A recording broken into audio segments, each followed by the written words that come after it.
2024ರ ಲೋಕಸಭಾ ಚುನಾವಣೆಯಲ್ಲಿ ರಾಜ್ಯದ 28 ಲೋಕಸಭಾ ಕ್ಷೇತ್ರಗಳ ಪೈಕಿ 7 ಕ್ಷೇತ್ರಗಳನ್ನ ಉಪಮುಖ್ಯಮಂತ್ರಿ ಡಿ.ಕೆ. ಶಿವಕುಮಾರ್ ಅವರು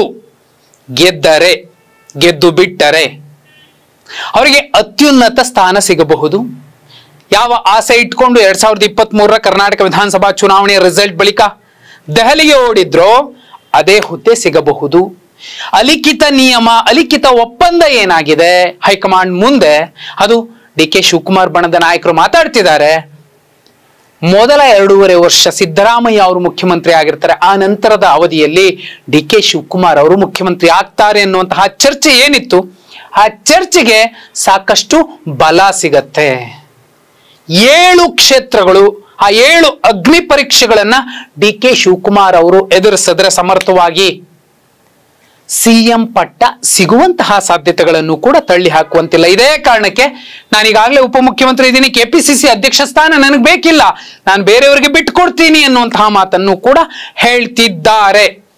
ಡಿ.ಕೆ. ಶಿವಕುಮಾರ್ ಅವರ ಬಣದ ಚರ್ಚೆ ಕೂಡ ಇದೇ ಆಗಿದೆ. ಹಾಗಿದ್ರೆ ಯಾವೆಲ್ಲ 7 ಕ್ಷೇತ್ರಗಳನ್ನ ಡಿ.ಕೆ. ಶಿವಕುಮಾರ್ ಅವರು ಗೆಲ್ಲಲೇಬೇಕು? ಅದರಲ್ಲಿ ಮೊದಲಿಗೆ ಅವರ ಸೋದರ ಬೆಂಗಳೂರು ಗ್ರಾಮಾಂತರ ಲೋಕಸಭಾ ಕ್ಷೇತ್ರದ ಕಾಂಗ್ರೆಸ್ ಅಭ್ಯರ್ಥಿ ಡಿ.ಕೆ. ಸುರೇಶ್ ಅವರು ಗೆಲ್ಲಲೇಬೇಕಿದೆ. ಎರಡನೇದ್ದು, ಬೆಂಗಳೂರು ಉತ್ತರ ಲೋಕಸಭಾ ಕ್ಷೇತ್ರದ ಅಭ್ಯರ್ಥಿ ಎಂ.ವಿ. ರಾಜೀವ್ ಗೌಡ ಅವರು ಕಾಂಗ್ರೆಸ್ನ ಅಭ್ಯರ್ಥಿಯಾಗಿ ಆ ಕ್ಷೇತ್ರವನ್ನ ಗೆಲ್ಲಬೇಕಿದೆ. ಯಾಕಂದ್ರೆ ಒಕ್ಕಲಿಗ ಕೋಟಾದಡಿಯಲ್ಲಿ ಒಟ್ಟು 7 ಕ್ಷೇತ್ರಗಳನ್ನ ಡಿ.ಕೆ. ಶಿವಕುಮಾರ್ ಅವರು ನಾನು ಗೆಲ್ಲಿಸ್ಕೊಳ್ತೀನಿ, ಕೊಡಿ ಟಿಕೆಟ್, ಹಳೆ ಮೈಸೂರು ಭಾಗದಲ್ಲಿ ನನ್ನ ತಾಕತ್ತೇನು ಅನ್ನೋದನ್ನ ಪ್ರದರ್ಶನ ಮಾಡ್ತೀನಿ, ಕೊಡಿ ಟಿಕೆಟ್ ಅಂತ ಇಸ್ಕೊಂಡಿದ್ದಾರೆ. ಮೂರನೇ ಕ್ಷೇತ್ರ ಬೆಂಗಳೂರು ದಕ್ಷಿಣ ಲೋಕಸಭಾ ಕ್ಷೇತ್ರ. ಬಿಜೆಪಿ ಬಹುದೊಡ್ಡ ಫೈಟ್ ಕೊಡ್ತಿದೆ, ಅದು ಭದ್ರಕೋಟೆ ಅಂತ ಅವ್ರು ಹೇಳ್ಕೊತಾರೆ. ಸೌಮ್ಯ ರೆಡ್ಡಿ ಅವರು ಕೂಡ ಗೆಲ್ಲಬೇಕು ಡಿ.ಕೆ. ಶಿವಕುಮಾರ್ ಅವರು ಸಿಎಂ ಗಾದಿಗೆ ಏರ್ಬೇಕಾದ್ರೆ. ಇದು ಬೆಂಗಳೂರಿನ ಒಳಗಡೆ ಇರುವಂತಹ ಲೆಕ್ಕ.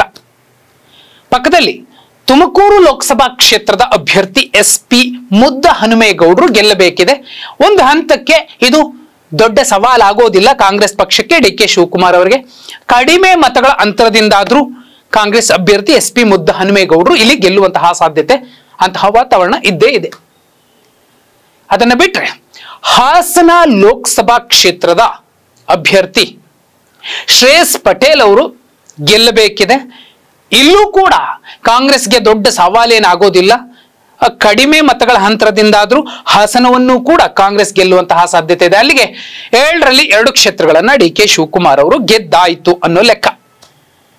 ಇದನ್ನ ಬಿಟ್ರೆ ಮಂಡ್ಯ ಲೋಕಸಭಾ ಕ್ಷೇತ್ರದ ಕಾಂಗ್ರೆಸ್ ಅಭ್ಯರ್ಥಿ ಸ್ಟಾರ್ ಚಂದ್ರು ಅವರು ಗೆಲ್ಲಬೇಕಿದೆ. ಅವರನ್ನ ಗೆಲ್ಲಿಸ್ಕೊಂಡ್ರೆ ಡಿ.ಕೆ. ಶಿವಕುಮಾರ್ ಅವರಿಗೆ ಅತ್ಯುನ್ನತ ಸ್ಥಾನ ಸಿಗುವಂತಹ ಸಾಧ್ಯತೆಗಳಿದೆ.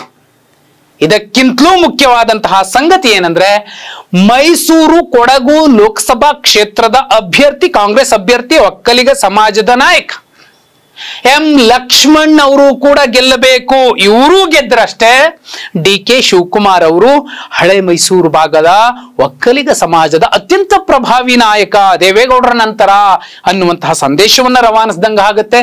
ಜೊತೆಯಲ್ಲಿ ಕಾಂಗ್ರೆಸ್ಗೆ 2023ರ ಕರ್ನಾಟಕ ವಿಧಾನಸಭಾ ಚುನಾವಣೆಯಲ್ಲಿ 136 ಸ್ಥಾನಗಳು ಸಿಕ್ಕಿವೆ.